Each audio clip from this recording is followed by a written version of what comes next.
All right, here we go. I'm gonna finish up these last notes real quick. Then I got some more stuff to give you. Let's get these done. All right, I'm ready for number 4. This is page 48.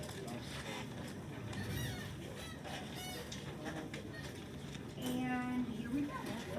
A large helium-filled penguin is moored at the beginning of a parade route awaiting the start of the parade. 2 cables attached to the underside of the penguin make angles of 48 and 40 with the ground are in the same plane as a perpendicular line from the penguin to the ground. If the cables are attached to the ground 10 feet from each other, how high above the ground is the penguin? Wow, there's a lot going on there. So here's the ground, and the cables are attached 10 feet from each other. So here's a cable and here's a cable. They're 10 feet apart. And they're holding, you know how you watch like the Macy's parade, you have those great big balloons? Well, those things will fly away if they're not like hooked to the ground.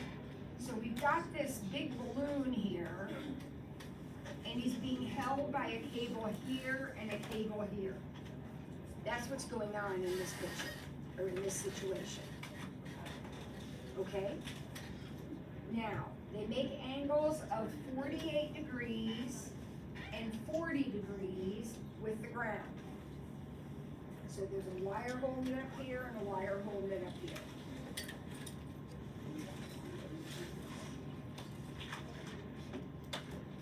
How high above the ground is the penguin?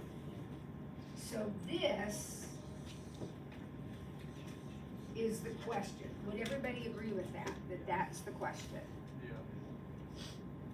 This is going to be a much easier problem in the next chapter in a few days. But right now it's a bit of a challenge because these 2 angles aren't the same. Since these 2 angles aren't the same, these 2 sides are not the same. Would you agree with that? Yes. Therefore, the triangle is not isosceles, and that perpendicular, we call it an altitude, does not bisect the base. So if you're thinking 5 and 5, please think again. They're not the same. The only way these would be the same is if the triangle were isosceles, and it's not. Shoot. What's your thought? We need to find the other 2 angles up there. We absolutely could. We could find these angles up here, so if that's 40, this guy would be 50. Does that make sense? Yeah. And if that's 48, this guy would be 42. Okay, that's okay. Absolutely, we know those. Triangles, or the angles of a triangle add up to 180. Perfect.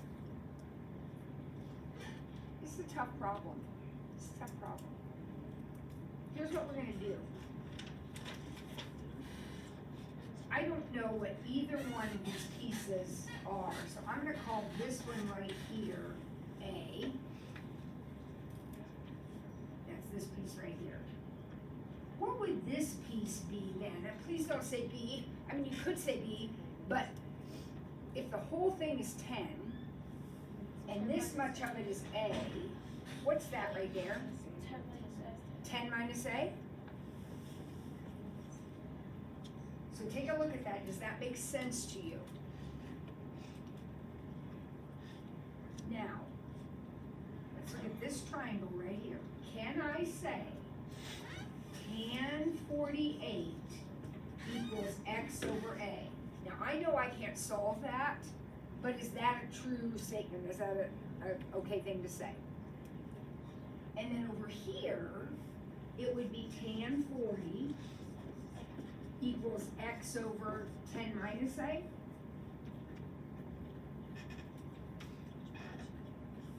Now again, neither one of those is solvable, but everybody's okay with writing that down. What you have now is 2 equations with 2 variables. Have you ever had that before in your life? what did you do when you had things like x plus y equals 5 and 2x minus y equals 7? What did you do with those equations? You either eliminated or substituted.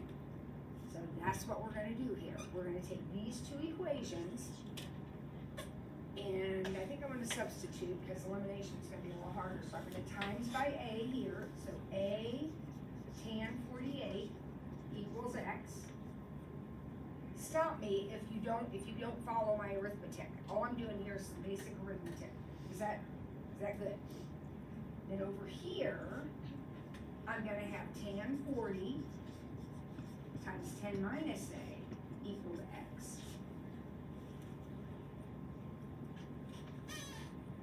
So basically, I just cleared the fraction. Now, see how both of these are equal to x? So if they're both equal to x, I can set them equal to each other. So I have a tan 48 equals, now I'm going to go ahead and distribute that. So that's going to be 10 tan 40 minus a tan 40. So I went ahead and distributed tan 40 times 10 and tan 40 times a.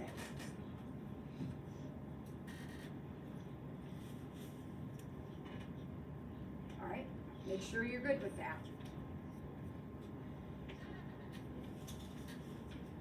Ready to proceed? All right, what do you think we might do next now? I gotta somehow, now I only have one variable, I have a, and I somehow have to say a equals, that's my goal, get a by itself. So what would you suggest? Please don't say divide by tan 48. Why not? That would get a by itself, but what? There's another one over there. So that's not going to work. We're going to have to get our a's on the same side of the equation. So I'm going to add this one over here.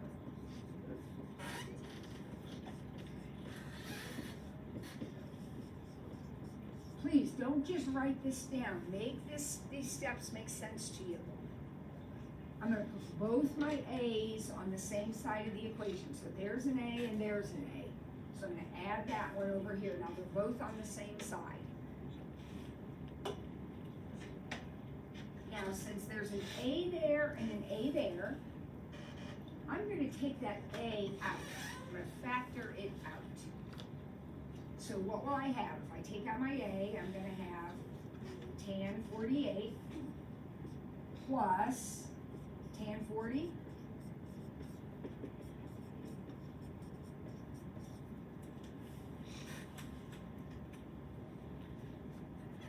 Now, what do you think I'm going to do? If my goal is to say a equals, what do you think I'm going to do? Divide. So I'm going to have 10 tan 40 divided by my parentheses.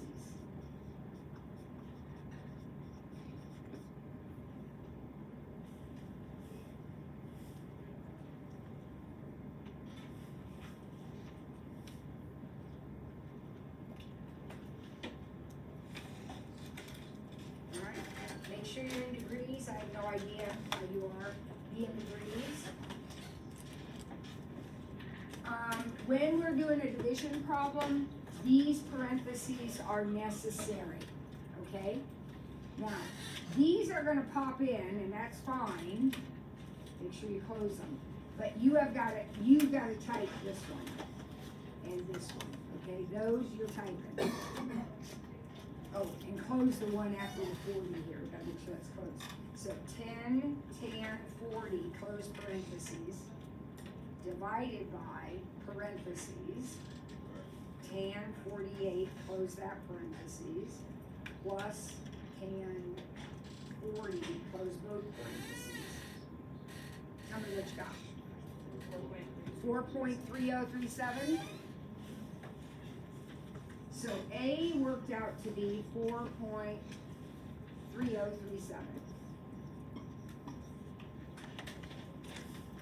So if you didn't get that, I want you to try typing it in again, making sure that you're closing the parentheses after every angle. You don't get a choice. As soon as you hit tan, it's gonna put a parentheses in.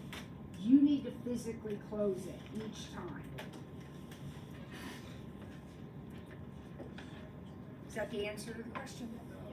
No. This is what happens when you solve before, like in Algebra 1, you would do your substitution or whatever, and you would get X, and then what do you have to do to get Y? Plug it back in. So, I don't care where you plug it in. I think it would be really easy to plug it in right here, because I have A, right?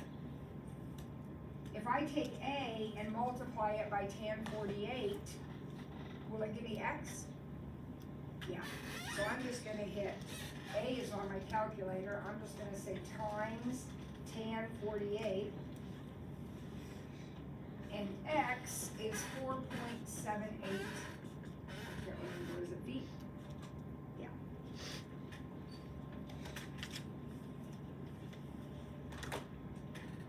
Whoa, if you weren't awake when you came in here, you are awake now, that's a doozy.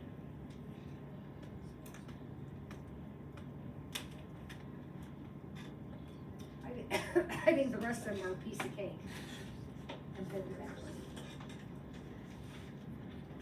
Maybe the last one's a little. All right, I gotta erase it. Oh, that's one problem. Anybody have a question about anything that I just did? No? Okay. All right, so what now? Let's look at number 5. From a point 100 feet from its base. So here's a point, here's the base of whatever, and it's 100 feet. The angle of elevation, remember that's right here, that's your angle of elevation, is 34, 13, 12. How tall is the monument?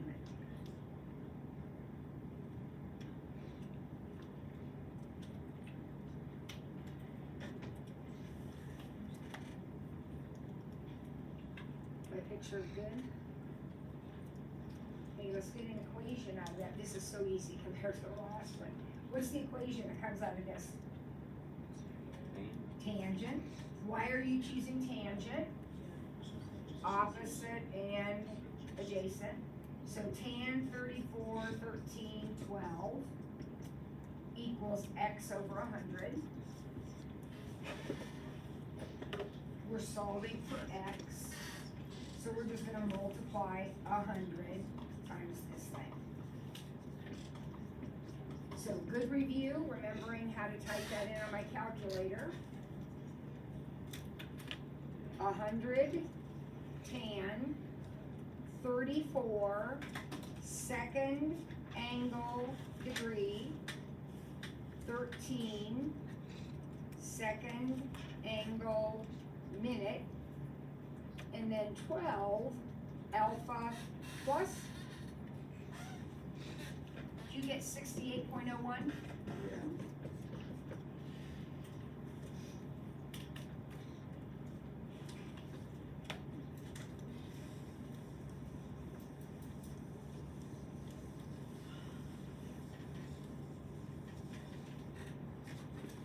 Six. The angle of depression from the top of the Smoketown Lighthouse. So here's the top of the lighthouse. The Smoketown Lighthouse is 120 feet above the water. There's a buoy out here. How far is the buoy from the lighthouse? Does that X make sense? Buoy lighthouse? And the angle of depression is 10 degrees. Now, technically, here's the angle of depression, but we talked about this. The angle of depression is the same as the angle of elevation. So I'm just gonna put it right there because it's in the triangle. This angle is not even in the triangle. So I'm just gonna put my angle of elevation and my angle of depression in the same spot because they are equal. Alternate interior angles, they're equal. Okay, all right, sine, cosine, or tangent. So So tan 10 equals 120 over x. Now be careful here, don't get careless with your arithmetic.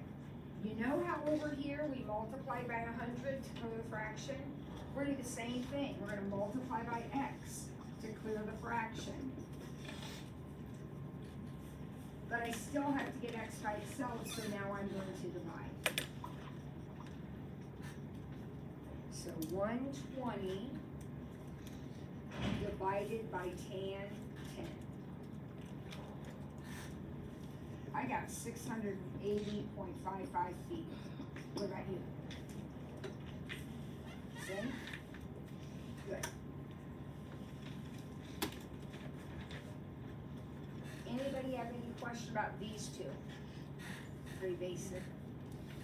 All right, I think the last one might be a little wacky. Let's look at it and see. From the top of a 100-foot building, all right, so there's a guy in the top of the building, 100 feet tall, and he observes a car moving toward the building. Okay, so there's a car down here. The guy's looking down at the car.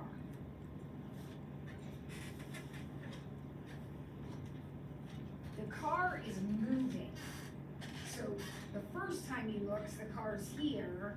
The second time he looks, the car is here. Does that make sense to you, that the car's moving? Okay. The angle of depression changes from 22 to 46. So the original angle was 22, and the new angle is 46 as the car gets closer.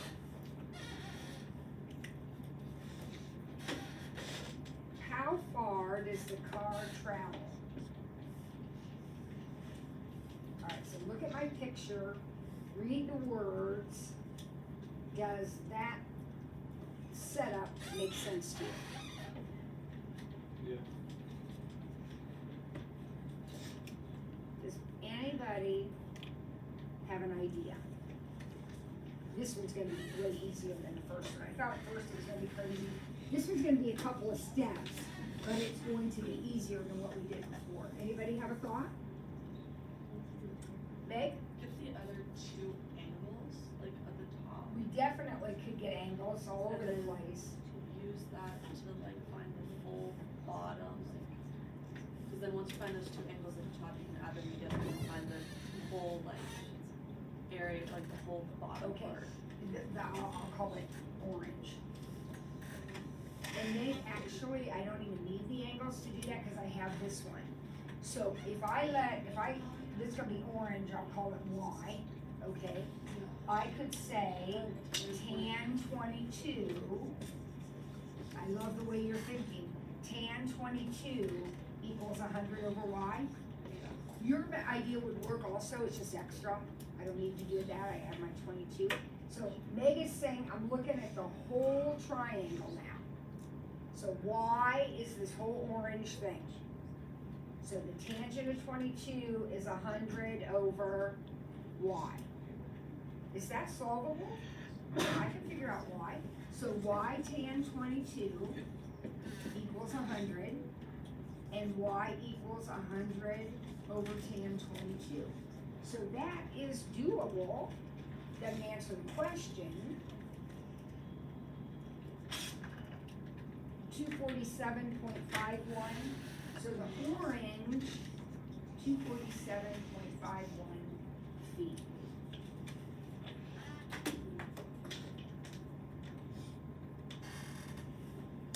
Now think about it now.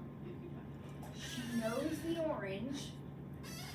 Okay, If you find the tan of like the 46, I'll find the blue. then you just gotta subtract that from the 247. I'll call that Z. You see what she's doing?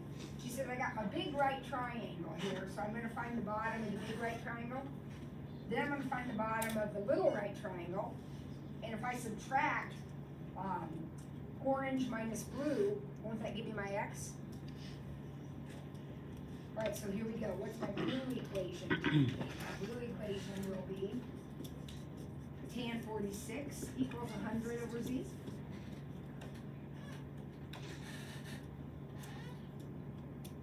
Looking at just this triangle right here. So Z tan 46. And Z is 100 over tan 46. Nicely done, Meg. 100 divided by tan 46, 96.57.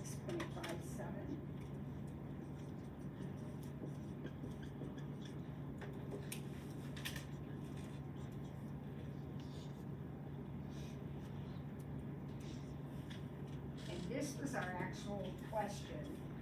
So do you understand what she's doing? Says the whole base is this piece is that, so she just subtracts those two numbers.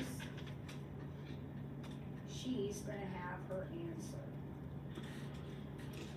150.94 feet.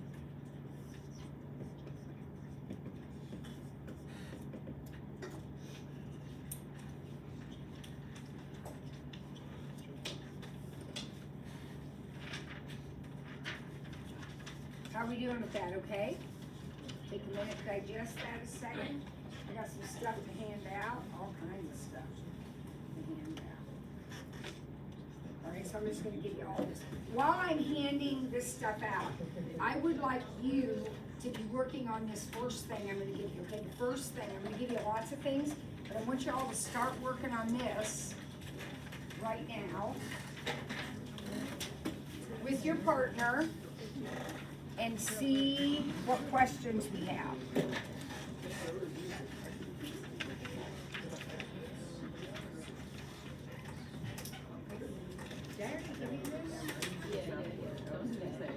Dang, you got everybody there?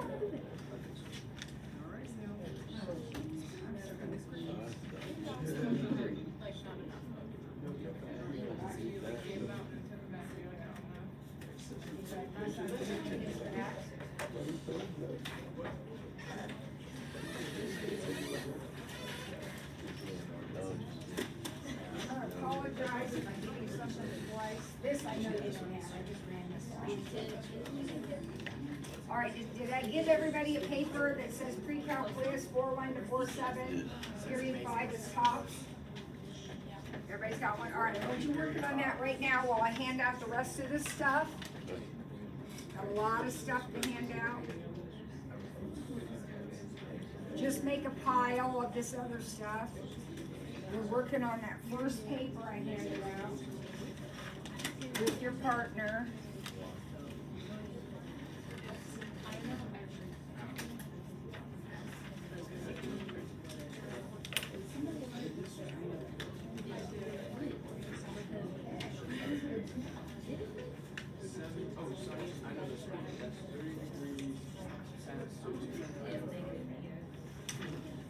Would you want me to take that quiz? Either today after school, tomorrow after school, or Friday before school. I'll do it Friday. Whatever flips your switch, I don't care.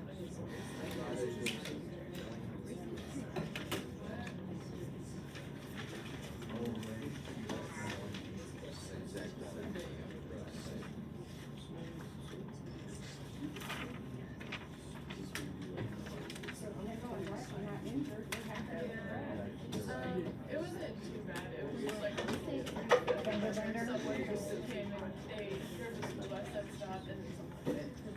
But, yeah, it's okay.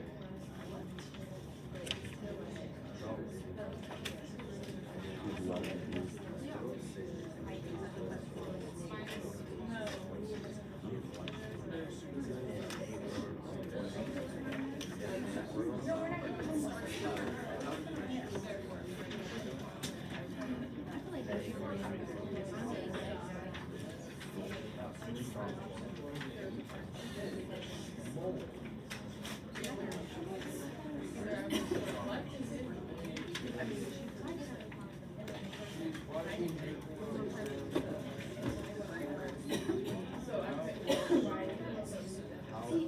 I just like, there's nothing. But my body is like literally, but it was pretty hard.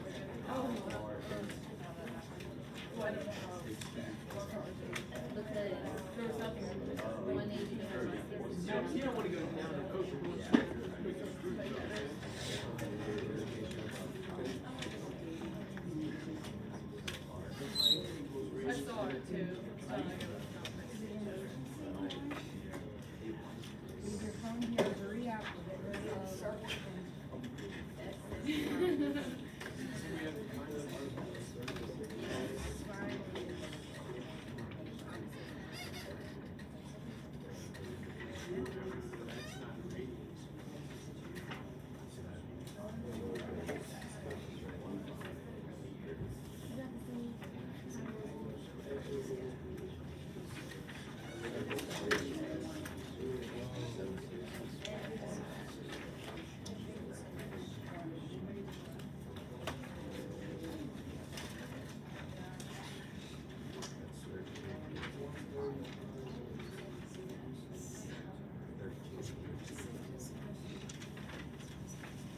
All right, so what I have given you, if you just kind of take stock real quick, you've got two things for chapter 5. You have your homework and your notes for chapter 5.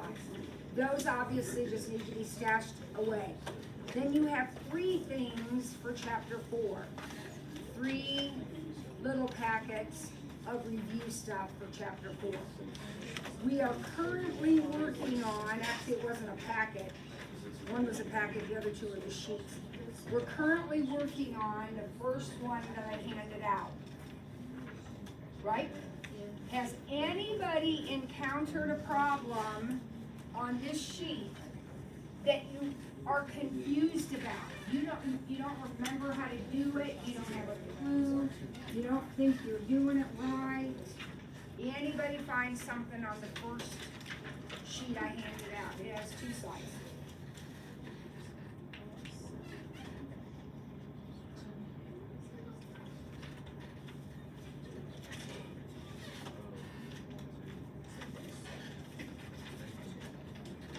Okay? 2, find the exact value of the sine of 7 pi over 6. Now, we don't need a circle in there. I'm sorry, that circle is in there. Don't let that circle confuse you. It's okay. If you want to leave it there, it's fine, but you don't need it. What's the first thing you did with 7 pi over 6? Convert it to 210 degrees. So you changed it into degrees, and it's 210. Now, does anybody have a question about how she got 210? All right, so I'm just going to draw 210 degrees, and I know 210 degrees will be right here. So up goes my perpendicular. If this angle is one, here are my fingers right here. If my index finger is 180 and my middle finger is 210, that angle is 30. And if that angle is 30, this is 1, this is root 3, and this is 2. But I'm not in quadrant 1, so I have negatives somewhere, right? Hypotenuse is never negative, but x and y, horizontal, vertical, can be negative. Now we want the sine. What sine by definition sine is? Opposite over hypotenuse. So if you said -1/2, you are right. Do not let my circle mess you up. We can do this with a circle, but I did not do it that way this year. Katie. Number 1. Yes, this is the sheet we're working on today, all right? Please, don't be looking at the other papers. Let's just what is the equation of this curve? Well, there are actually more than one possibility. But what would be the most obvious when you look at that shape? What do you think of? You think of a cosine, right? It's upside down though, right? Because don't cosines start at the top? So this is an upside down cosine, and how do we reflect that in the equation? Negative. And then I have to pay attention to a couple of things. First of all, the loser teacher did not even mark these, so I'm going to assume those are 1s, which would mean that that's just a -1 there out in front, right? If these were 2s, that would be a 2 there or a 3, whatever they were.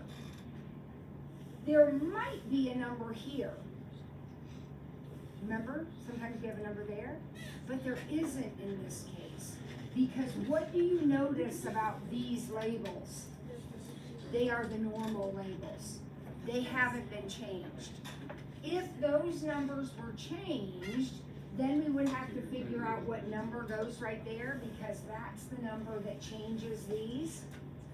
But since these are normal, nothing changed. Did we lift it up or sideways or anything? Nope, it's situated right where it needs to be. So that is the answer, Katie, right there. That is the equation. What if the period would have been different? I'm confused, like, if we're writing it ourselves, do we put the number outside the parentheses and then remove them? Yep. Now, in this case, there is no number out there. So when you're writing an equation, there are those places where you can put numbers. Can you remind me what the like blank after the cosine means and then what the blank after the x means? This is phase shift. So That's sideways. I didn't move. I started right where I was supposed to. This is up and down. Didn't do that either. And this divides the period. This number divides the period. Now, the period of a cosine is 2 pi. It hasn't been divided by anything. So that's just a 1. Now, if this number, these would all change too, but if that had been pi, then there'd have to be a 2 there because the period got divided by 2. Now, I do want to remind you that if I started looking at this exact same curve here, then the pink shape would be a sign. But that is a sign, positive sign, that has been shifted pi over 2. So that would look like that if you thought of that as a sign picture. All right, Katie, I am sure on one of these other sheets there's another one, but just to kind of keep us somewhat sane, I want to stay just on this one sheet today. All right, we'll look at another sheet tomorrow. Okay, so what else on this sheet do we need to talk about? Both sides, front and back. What do we need to talk about? Megan or Meg? No, I was just stretching. Oh, sorry. maybe number 7. Okay, so 7 kind of ties into what Katie was talking about, except we're, this case, I have the equation. And we'll go ahead and graph it too, just for fun. So y equals -3 cosine 1/5 x minus pi over 2 plus 3.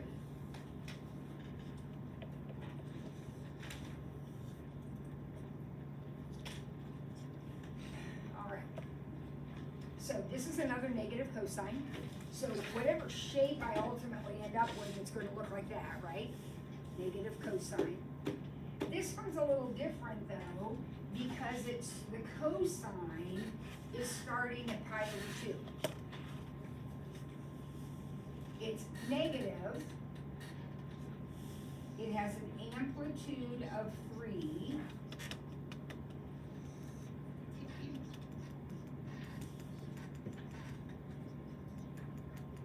So it's going to start right here. Does that make sense to you that that's where it will start? Because it's an upside down cosine shifted pi over 2 to the right. All right, so I'm going to go ahead and draw my shape in. So I'm supposed to go up to 3 now.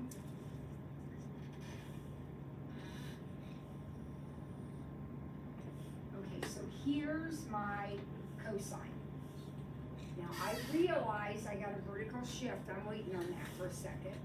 And I'm just taking care of this. If you want to graph it right away, you can. That's on you. I am just graphing this part of the equation right now. Okay. I need to figure out this label, this label, this label, and that label.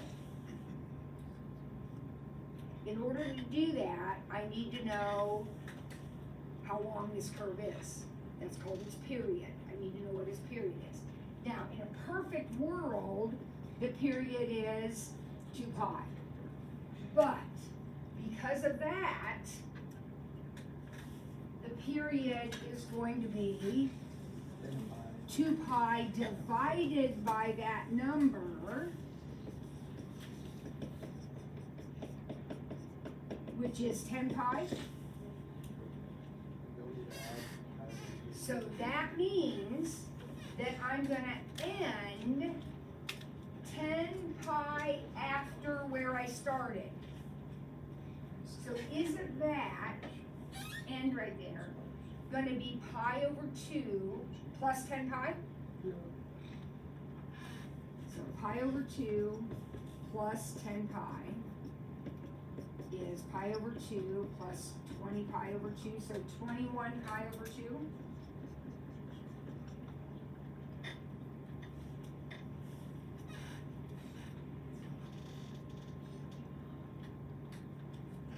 Now, this guy right here is right in the middle.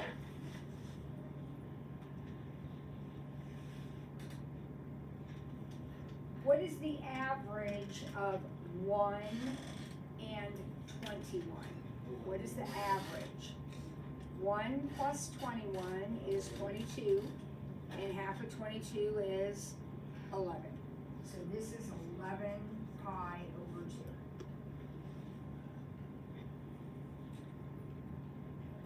2. This is going to be the average of 1 and 11. So 1 plus 11 is 12, and half of 12 is 6. So this is going to be 6 pi over 2. And I told you when we did these, I know that reduces. I don't care. Do it or don't do it. I don't care. 6 pi over 2 is fine. 11 and 21 makes 32, and half of 32 is 16. I want you to notice something. We go from 1 to 6 to 11 to 16 to 21. See how they're all evenly spaced? They always will be.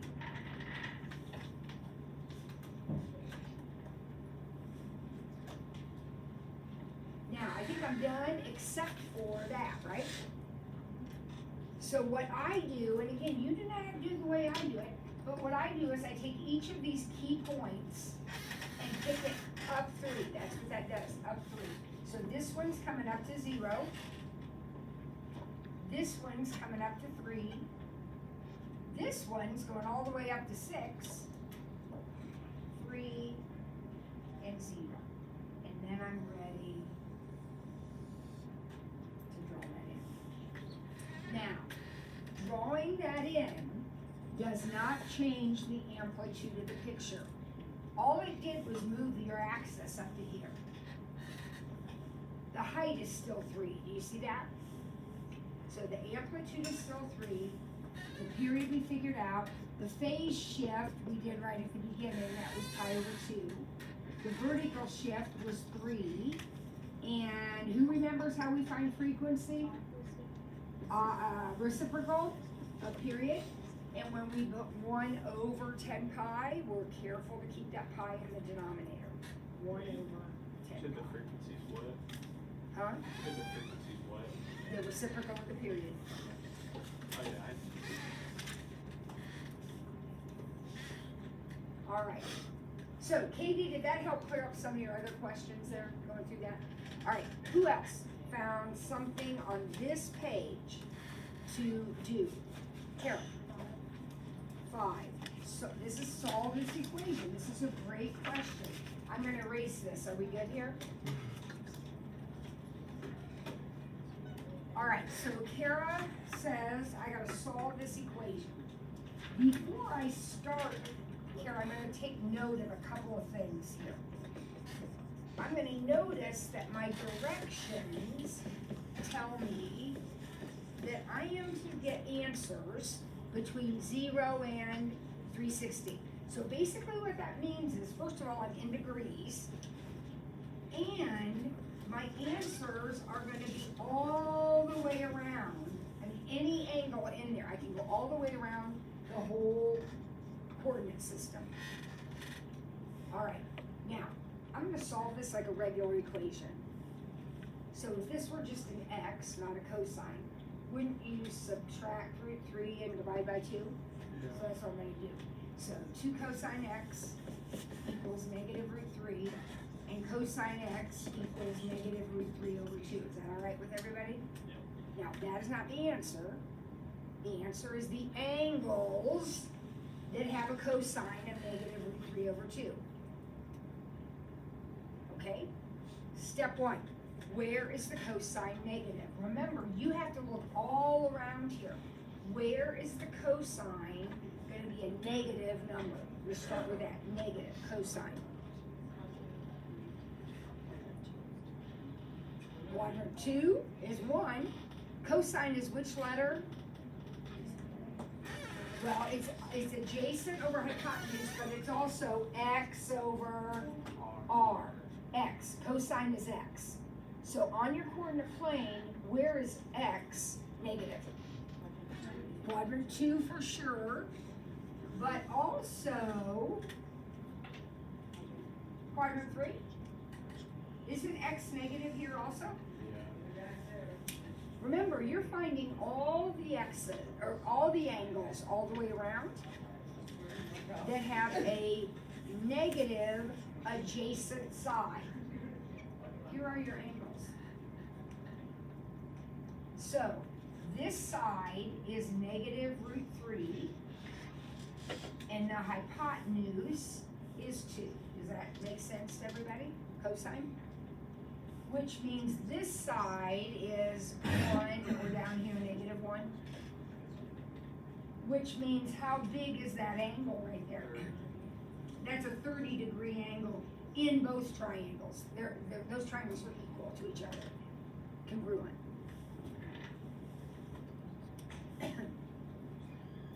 Now, the answers are not 30. 30 is not the answer. We got to start at 0 and get to this line.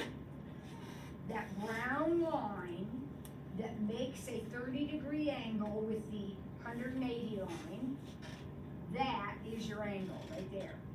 So how big is that big brown angle? 150. We know it's 150 because this is 180 and it stopped 30 degrees before it got to 180. Then the other answer is the 30-degree angle in quadrant 3, which is how big? Think about that, draw it, think about it. How big is that blue angle gonna be? 210. Why is it 210? Because we start here, we gotta go to 180, and then 30 more? Yeah. So there are your two answers, 150 and 210. Huh? We need 2 answers. Oh yeah, you need all the angles, that's what this means right here, all of them. Now, the good news is, they're essentially the same triangle, you just have to figure out, in this case, it's 180 minus 30, 180 plus 30. Great question.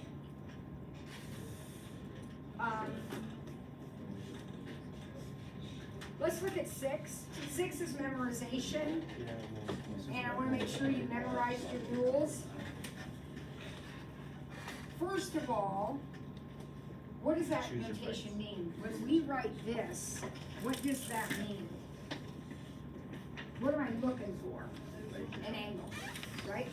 So when it says the sign is a positive number, in which quadrant will I find that angle? 1. This notation, remember, is very specific. This notation has rules. I don't care if it's sine, cosine, or tangent. If the number here is positive, it's going to be in quadrant 1, period. But what if it's negative? Look at B. What if it's a negative? Well, there are special rules for a function. What's the rule for cosine? Anybody remember? Inverse cosine negative? Quadrant 2. That's exactly right. Inverse cosine negative is quadrant 2. What about sine and tangent? They're 4. If they're negative, sine and tangent are 4. So when we look at problem C, and it can be positive or negative, well, if it's positive, it's 1. If it's negative, it's 4.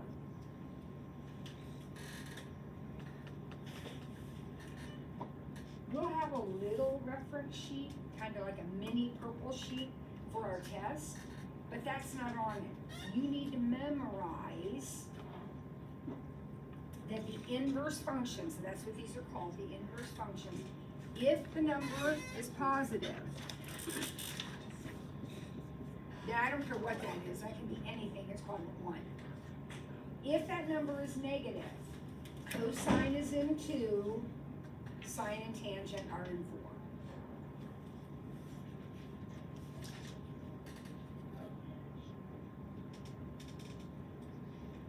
4. Number 9. Now, a circle is useful in number 9 because why? What's pi over 2? 90. Where's 90? Right here, right? And when your angle is 90, 180, 270, 0, 360, negative 90, I don't care if it's one of these, if one of these is your angle, you can't make a triangle. You have to make a circle. And we make our circles with a radius of 1. The radius doesn't really matter, but it's convenient to make it 1. And if the radius is 1, then this point right here is 0, 1. Perfect. That's x, that's y. Right? And then what do I want? I want secant. So I have to remember secant is reciprocal of cosine.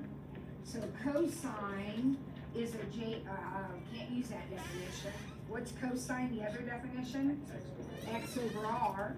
So if cosine is x over r, secant is r over x, which will be 1, doesn't work.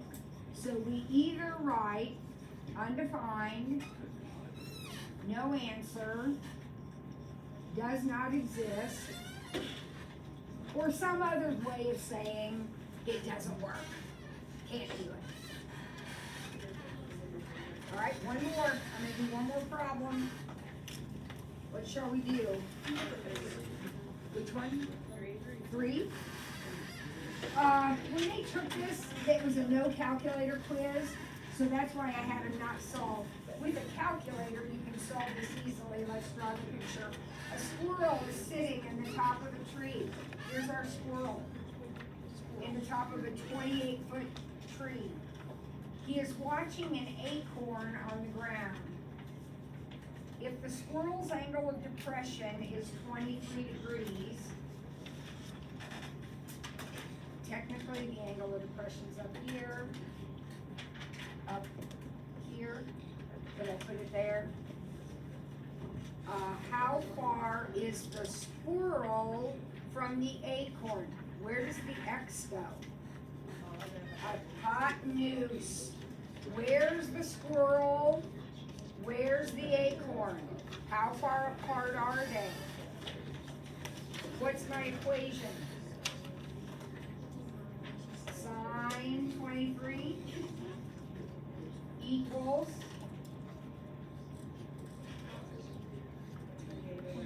28 over x.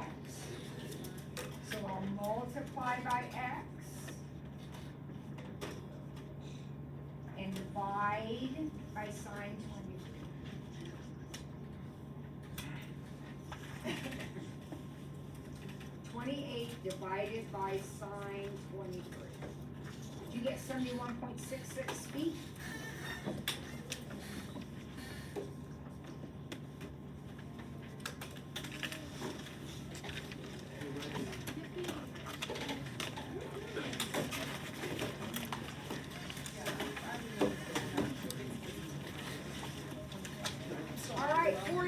homework is due, what's today, Wednesday, Friday. Grade homework's due Friday. Little bit of a recap here. Tomorrow, we're gonna review again, just like we did today, with one of our papers. I'll fill another paper out when we review. The class after that, we'll have a quiz. Have a big quiz, kind of pulling all this together. Class after that, we'll review and go over the quiz, and probably the class after that will be a test, okay? So we've got several days to go, but you need to be attentive and reviewing. There's a lot in this chapter. It's a very big chapter.